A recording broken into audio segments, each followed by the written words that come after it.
نحمدہ و نصلی علی رسولہ الکریم اعوذ باللہ من الشیطان الرجیم بسم اللہ الرحمن الرحیم۔ احباب قریب تشریف لے آئیں۔ آج صرف چند آیات پر بات کریں گے اور بات انشاءاللہ سمجھیں گے۔ آج نماز تراویح میں ہم نے تیسرا پارہ سماعت فرمایا ہے۔ تیسرے پارے میں ایک سورت ختم ہوتی ہے اور دوسری سورت شروع ہوتی ہے۔ جو ختم ہو رہی ہے اس کا نام سورت البقرہ ہے اور جو اس سے شروع ہو رہی ہے وہ سورت آل عمران ہے۔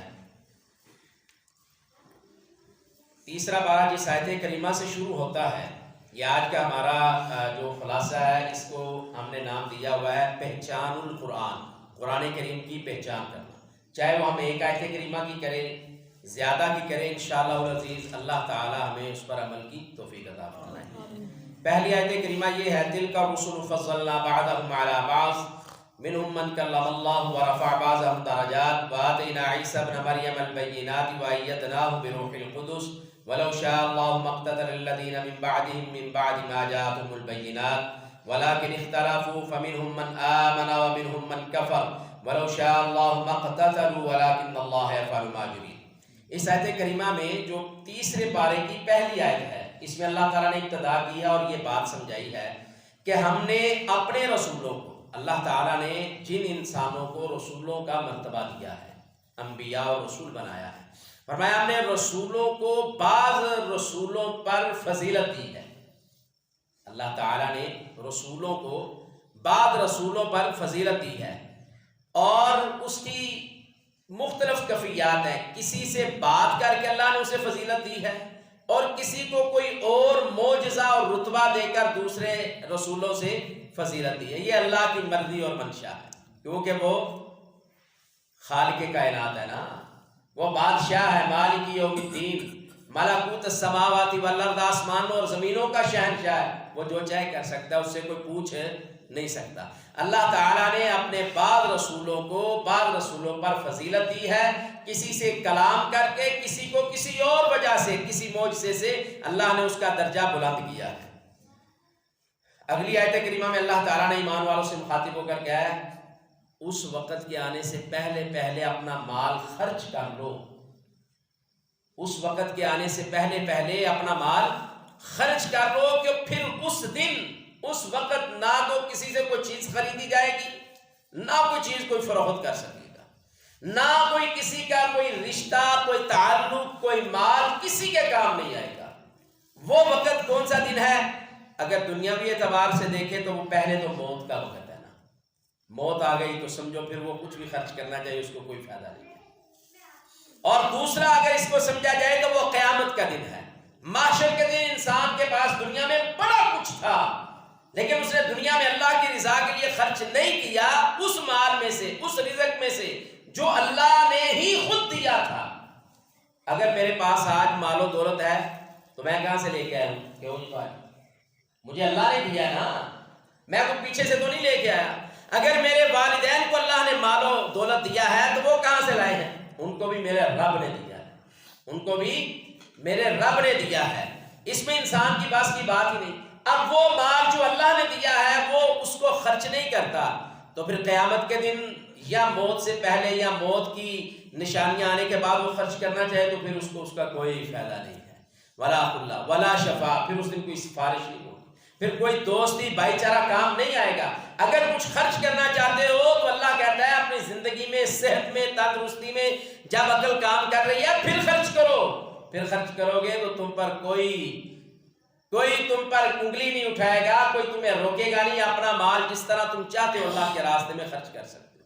اس سے اگلی آیت کریمہ، اس میں اللہ رب العزت نے اپنا تذکرہ کیا کہ میں تمہارا وہ رب ہوں، میری پہچان اور تعارف یہ ہے لا تأخذہ سنۃ ولا نوم، نہ تو مجھے کوئی اونگ آتی ہے نہ میں سوتا ہوں۔ سبحان اللہ، اللہ اکبر۔ ایسا اللہ کا یہ عظیم، اللہ کی یہ عظیم صفات ہے اور اللہ کا عظیم یہ تعارف ہے کہ اللہ رب العزت کی ذات جو ساتوں آسمانوں کے اندر اور اس کے اوپر اور ساتوں زمینوں کے اندر، ان سے نیچے اور خلا میں ساری کائنات کا نظام چلا رہا ہے، اس رب کو پہچانو، اسے نہ تو نیند آتی ہے نہ اونگ آتی ہے۔ اللہ، اور یہاں کیا ہوتا ہے، اونگ آ جائے تو کیا ہوتا ہے؟ 2019 کی بات ہے، 2019 کی بات ہے، میں اپنے بھائی کو ایئرپورٹ پر چھوڑ کر واپس آ رہا تھا سمبڑیال ایئرپورٹ پر۔ میری گاڑی میں 2 فیملیاں 8 افراد ہم بیٹھے ہوئے تھے، تو وہاں سے آتے آتے راستے میں مجھے اونگ آتی رہی، کبھی کچھ چیز کھا لی، کبھی تھوڑا کرتے کرتے ہم یہاں تک پہنچ گئے۔ جیسے ہی میں ہائی کلاس بیکری کے پاس پہنچا، پیچھے ایک گاڑی ایکسل ہی آ رہی تھی بلیک کلر کی، اس کو میں نے راستہ دیا ہے، گاڑی نیچے کی ہے، بس وہ اونگ کا وہ لمحہ تھا، وہ ایک لمحہ اونگ کا آیا اور سامنے ایک ٹرک کھڑا تھا ہونڈا ایجنسی والوں کا، اس میں میری گاڑی لگی، ساری تباہ و برباد ہو گئی۔ لاکھوں روپے کی گاڑی 65,000 میں نے تول کر فروخت کی۔ اللہ تعالیٰ نے جتنے اس میں نفوس انسان جانیں بیٹھی ہوئی تھی سب کو محفوظ فرما لیا۔ تو یہ اونگ، صرف میں وہ بات بتا رہا ہوں کہ اونگ آئے تو کیا ہوتا ہے محمدی صاحب، اونگ آئے تو معاملے سارے درم برم ہو جاتے ہیں۔ اور میرے رب کی صفت یہ ہے، وہ ان ساری کمزوریوں سے پاک ہے، سبحان اللہ، وہ ان ساری کمزوریوں سے، نہ اسے اونگ آتی ہے نہ ہی نیند آتی۔ میں سو جاؤں تو پتہ نہیں کتنے جتن کر کے یہ میرے بچے مجھے اٹھاتے ہیں، وہ مشکل پریشان ہو جاتے ہیں کہ اس نے اب اٹھنا بھی ہے کہ نہیں اٹھنا۔ تو اللہ تعالیٰ نے یہ کمزوری اپنے اندر رکھی نہیں ہے، اسے تو اونگ بھی نہیں آتی اور نیند بھی، لا تاخذہ سنۃ ولا نوم۔ رسول اللہ صلی اللہ علیہ وسلم نے اس آیت کریمہ جسے آیت الکرسی کہتے ہیں، کہا یہ قرآن کریم کی عظیم ترین آیت کریمہ ہے۔ چلیے آگے چلتے ہیں، مزید اس کی تفصیل میں پہلے بھی ہم نے بڑا کچھ سنا ہے۔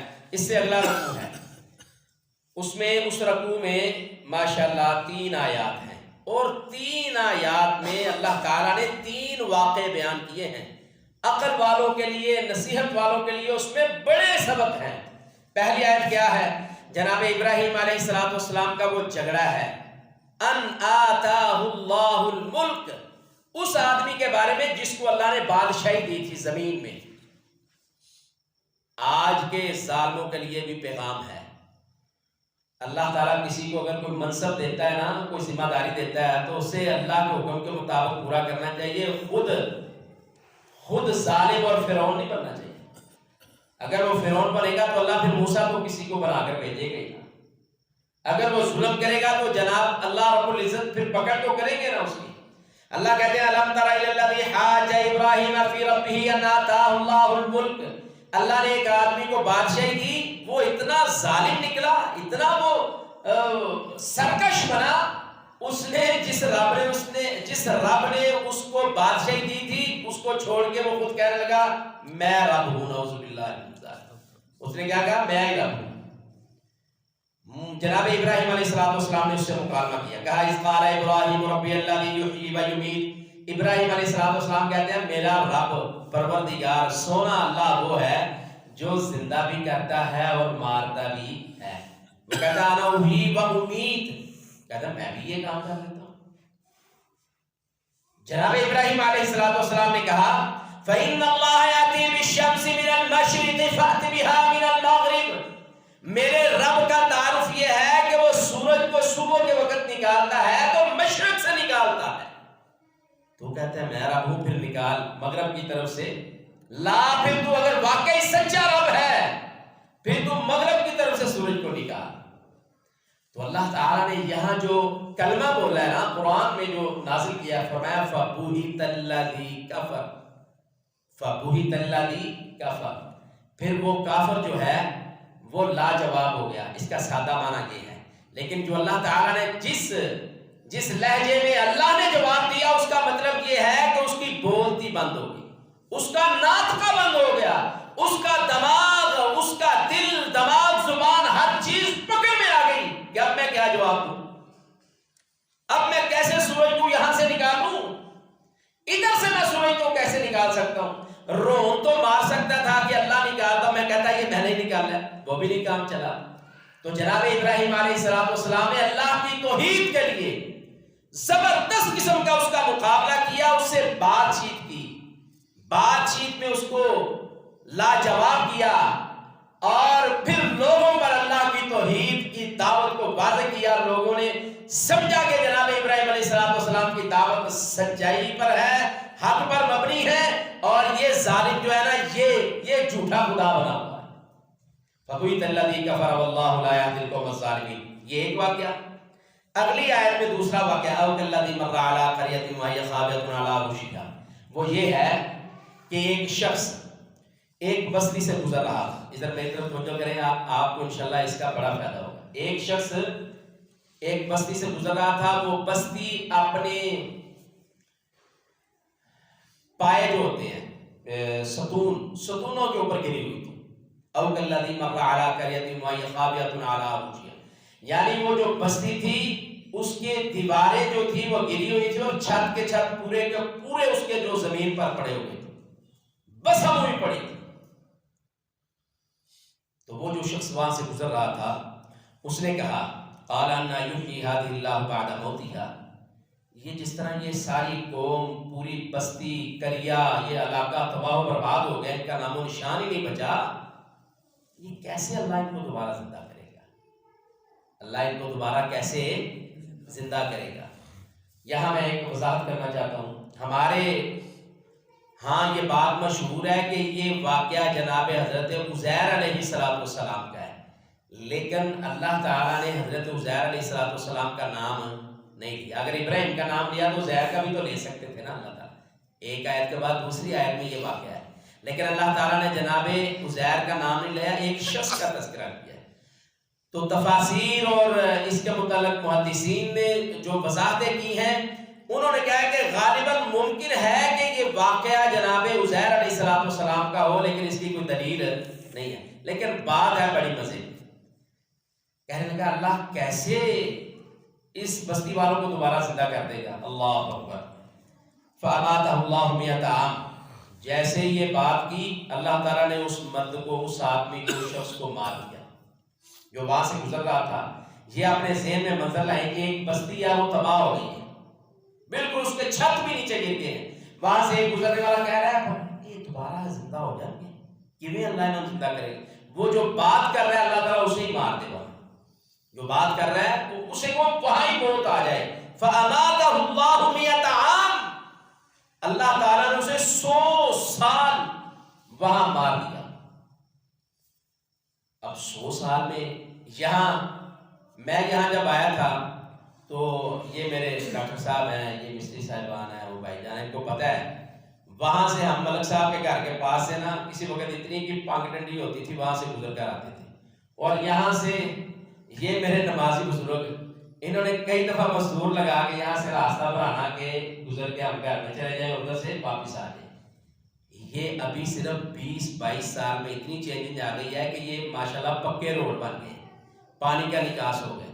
ہماری کتنی سال محلے داروں سے یہی ناراضگی رہی ہے کہ تسی پانی کدی ادھر کھول چھڑ دے ہو، وضو خانے دار کدی ادھر کھول چھڑ دے، کیوں جی پاک، کیوں جی ڈاکٹر صاحب، یہی جھگڑے رہتے تھے۔ اللہ تعالیٰ نے آسانیاں کتنی کر دی ہے 20-22 سالوں میں، کیا وہ سیوری چل رہا ہے، بے شک وہ آگے سے بند ہے، لیکن وہ پہلے والی تو تکلیف نہیں ہے، لیکن راستے پکے بن گئے ہیں۔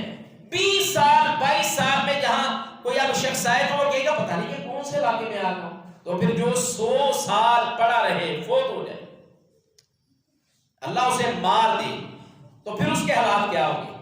اللہ تعالیٰ نے 100 سال کے بعد فَأَمَاتَهُ اللَّهُ مِئَةَ عَامٍ ثُمَّ بَعَثَهُ، 100 سال کے بعد اس شخص کو دوبارہ زندہ کیا، اس شخص کو دوبارہ زندہ کیا اور اس کو دکھایا اور اسے کہا دیکھ تو جب یہاں سے گزر رہا تھا اس وقت بھی یہ زمین اور یہ علاقہ، یہ بستی ساری تباہ تھی، اب بھی تباہ ہے، تیرا جو گدھا تھا جس پر تو سوار تھا وہ دیکھ وہ بھی مرا ہوا پڑا ہے، وہ آگے سے اٹھے ہیں اور پیچھے وہ گدھا بھی مرا ہوا پڑا ہے، صرف اس کی ہڈیاں نظر آ رہی ہیں اور کوئی چیز نظر نہیں آ رہی، اور ساتھ وہ کھانا بھی تھا جو وہ ساتھ لے کے جا رہے تھے، وہ کھانا بھی موجود تھا۔ اللہ تعالیٰ نے وہ ایک ایک چیز کا یہاں تذکرہ کیا، کہا کم لبثت، ہے میرے بندے کتنی دیر تو پڑھا رہا ہے، کتنی دیر پڑھا رہا ہے؟ تو وہ کیا کہتا ہے؟ قال لبثت یوما او بعد یوم، ایک دن یا کچھ دن کا کچھ حصہ، ایک دن یا دن کا کچھ حصہ میں یہاں پڑھا رہا ہوں۔ تو اللہ رب العزت نے کہا نہیں، قال بل لبثت 100 عام، ہم نے تجھے 100 سال یہاں لٹائے رکھا ہے، مارے رکھا ہے، سلائے رکھا ہے، 100 سال کے بعد تجھے دوبارہ پیدا کیا ہے۔ وہ دیکھ کے سن کے دنگ رہ گیا۔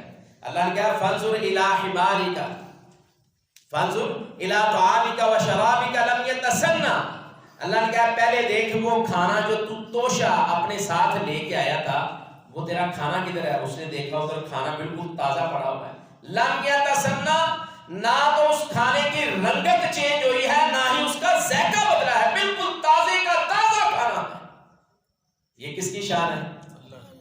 اور یہ کس کی شان ہے؟ یہ اللہ کی نشانیاں ہیں۔ بندے کو مار دیا، اس کا کھانا بچا لیا، اور اس میں کچھ بھی پیدا نہیں ہونے دیا، اور اس کا جو گدھا سواری تھی اس کو بھی مار دیا۔ پہلے اللہ تعالیٰ نے کھانے کا کہا کھانا دیکھ، کہنے لگا لم یتسنى، اے اللہ کی ذات، اے یا رب العالمین، وہ تو بدبو، نہ اس میں کوئی بدبو ہے، نہ کوئی بد ذائقہ ہے، نہ شکل چینج ہوئی ہے، بالکل تازے کا تازہ ہے۔ اللہ تعالیٰ پھر کہتے ہیں وانظر الی حمارک وانظر الی حمارک۔ یہ تیسرا پارہ ہے، سورۃ بقرہ ہے، اور سورۃ بقرہ کی آیت نمبر 259 ہے، آیت نمبر 259۔ پہلے جو تھی وہ 258 تھی، اب 259 ہے، اور اس کے بعد جو ہے وہ 200 کیوں جی 60 ہے۔ اللہ اکبر۔ اللہ کہتے ہیں منظور الہی مارکا، اپنے گھوڑے اپنے گدھے کی طرف دیکھ، وہ دیکھتا ہے اپنے گدھے کی طرف، وہ شخص دیکھتا ہے۔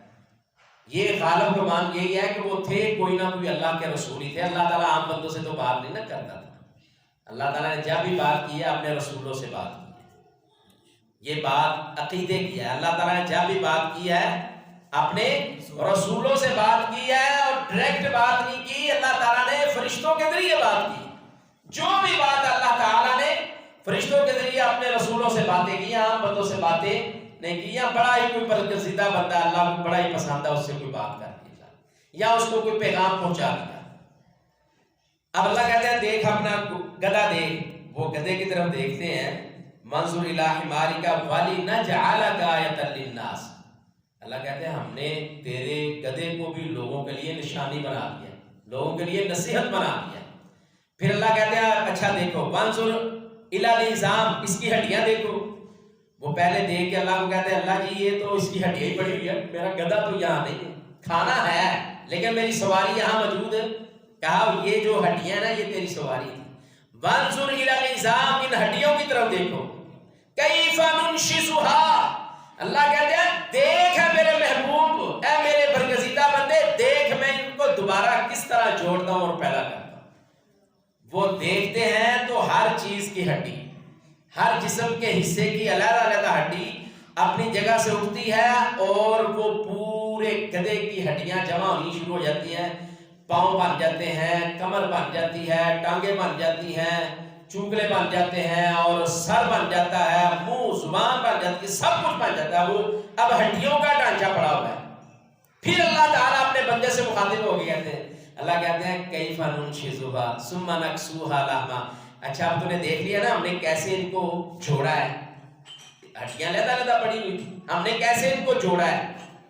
اب دیکھ کیف ننشزها ثم نکسوها لحما، پھر اب دیکھنا کہ ہم اس پر گوشت کیسے چڑھاتے ہیں۔ مرنے کے بعد کوئی بھی چیز ہے تو اس کی ہڈیاں ہی رہ جاتی ہے نا۔ قبرستانوں میں جاتے ہیں نا، یا کوئی جانور ہم دیکھ لیں تو مر جائے پڑا رہے تو اس کی صرف ہڈیاں رہ جاتی ہیں۔ قبرستان میں قبر کھودتے کھودتے قبروں کے اندر پرانی میتوں کی صرف ہڈیاں ملتی ہیں، ماس نہیں ملتا۔ تو اللہ نے کہا دیکھ ذرا اپنے گدھے کی طرف دیکھ، ہڈیاں تھی، میرے حکم سے وہ ہڈیاں آپس میں جڑ گئی ہیں، ہر چیز ہر ہڈی، پاؤں کی ہڈی پاؤں کو لگی ہے، گردن کی ہڈی گردن کو لگی ہے، کمر کی ہڈی کمر میں لگی ہے، پسلیاں پسلی والی جگہوں پہ لگی ہے۔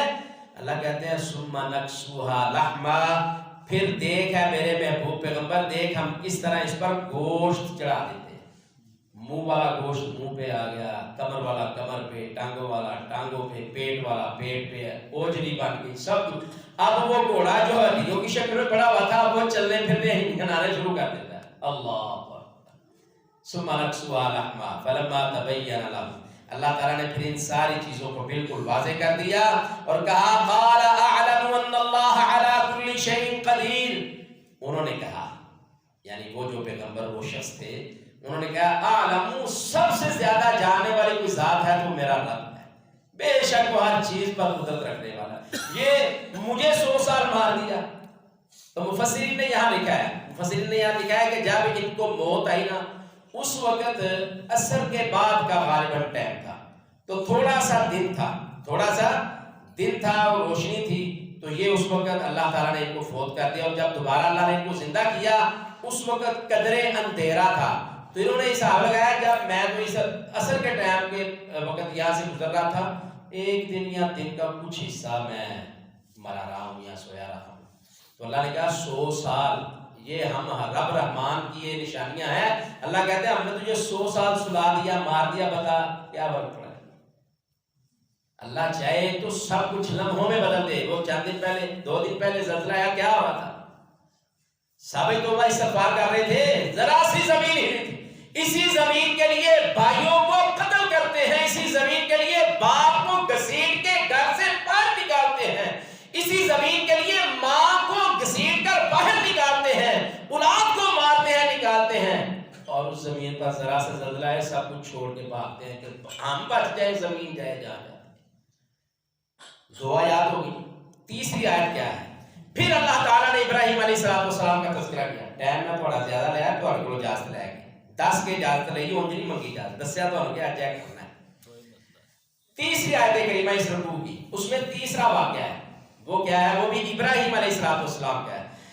وَإِذْ قَالَ إِبْرَاهِيمُ رَبِّ أَرِنِي كَيْفَ تُحْيِي الْمَوْتَىٰ، ایک موقع پر جناب ابراہیم علیہ السلام نے اللہ تعالیٰ سے کہا ہے اللہ جی آپ مردوں کو کس طرح زندہ کر دیں، میں دیکھنا چاہتا ہوں۔ اللہ، کیا اللہ کی ذات ہے، کتنی محبت ہے، اور کیا جناب ابراہیم علیہ السلام ایسے ہی نہیں خلیل اللہ کہہ دیا، خلیل اللہ ابراہیم، خلیل اللہ کا مطلب ہے دلی دوست جو ہوتا ہے اسے خلیل اللہ کہا ہے۔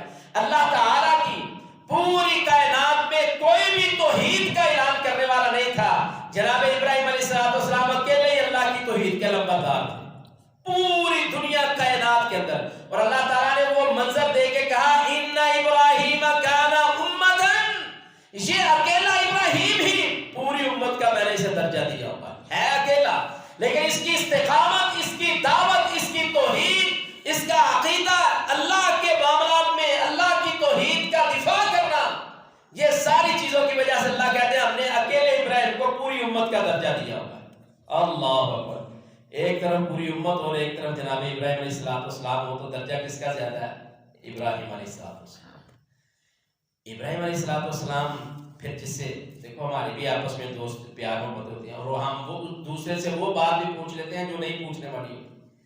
اب کیا ابراہیم علیہ السلام کو اللہ کی بات پر یقین نہیں تھا؟ یقین تھا کہ اللہ زندہ بھی کرتا ہے، اسی وجہ پر تو وہ پہلے ظالم بادشاہ سے مکالمہ ہوا تھا کہ میرا رب وہ ہے جو زندہ بھی کرتا ہے، مارتا بھی ہے، وہ سورج کو مشرق سے نکالنے والا۔ اب یہاں جناب ابراہیم علیہ السلام نے کہا اللہ جی میں دیکھنا چاہتا ہوں، مجھے یقین ہے کہ آپ یہ سارے کام کر لیتے ہیں، لیکن میں دیکھنا چاہتا ہوں کرتے کیسے ہیں؟ تو اللہ رب العزت نے کہا اولم تؤمن، کیا تجھے میری بات پر ایمان نہیں ہے؟ تجھے یقین نہیں ہے؟ کیا تجھے یقین نہیں ہے کہ میں مردہ کو زندہ کر لیتا ہوں؟ تو جناب ابراہیم علیہ السلام نے بڑا ہی شاندار جواب دیا، جتنا مقام تھا نا ابراہیم علیہ السلام کا اس کے مطابق جواب دیا، کہا قال بلا ولکن لیطمئن قلبی، اے میرے مالک، اے میرے بادشاہ، اے میرے پروردگار پیدا کرنے والے، تیری ایک ایک بات پر یقین ہے، لیکن میں نا اطمینان قلب چاہتا ہوں۔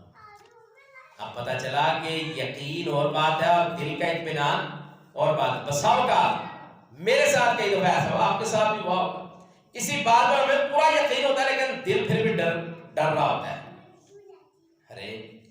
ارے ہوئے گا کہ نہیں، ایسے یا ایسے، لیکن ہم پورے مطمئن ہوتے ہیں کہ ہونا ایسے ہی ہے، لیکن پھر بھی دل ڈرا ہوا ہوتا ہے۔